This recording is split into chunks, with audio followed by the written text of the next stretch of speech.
Kia ora koutou, Reese from QuickSense here, and today we're looking at factors.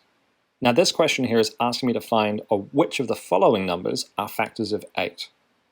Now, normally if I'm given a number and asked to find the factors, I'll use prime factorization. So I will express the number in terms of the primes that make it up.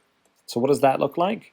Well, that looks like 8 equals, well, I can divide 8 by 2, so it's 2 times 4, but I can divide 4 by 2 as well, 2 times 2.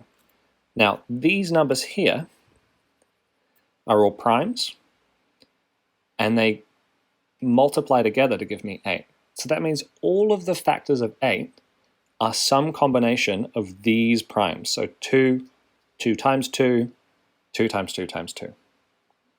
This question here is actually making it even easier, because all I have to do is go down the list and say, is 8 divided by insert number a whole number? If it is, then that's a factor.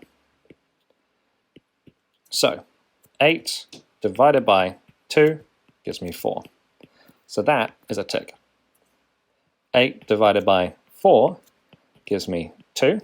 So that's a tick.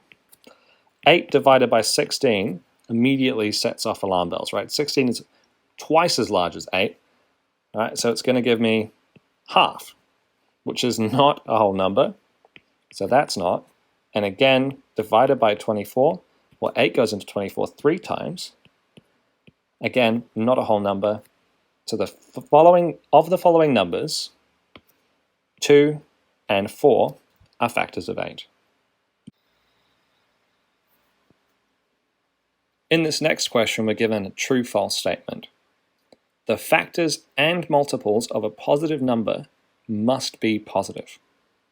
So one of my favorite positive numbers is 12. And I'm going to think about the factors of 12.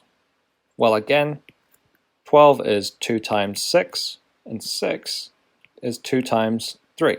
So here are my prime factors.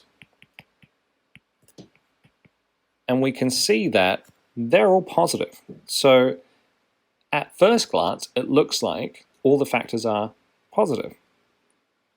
But can I think of any other factors? Remember, factors have to be whole numbers that aren't positive. Well, the opposite of positive is going to be negative. So can I divide 12 by a negative number and get a whole number? Yeah. So immediately I can see that this is false, because negative numbers exist, and negative numbers can be divided by, or we can divide positive numbers by negative numbers and get a negative number. This means that they are not necessarily positive. And we can think of this in terms of multiplying as well, the multiples of 12. 12 times 1 times 2 times 3, well, they're always going to be positive. But 12 times negative 2 gives me negative 24. And on that side as well, we can see that this statement is false. The factors and multiples of a positive number do not have to be positive.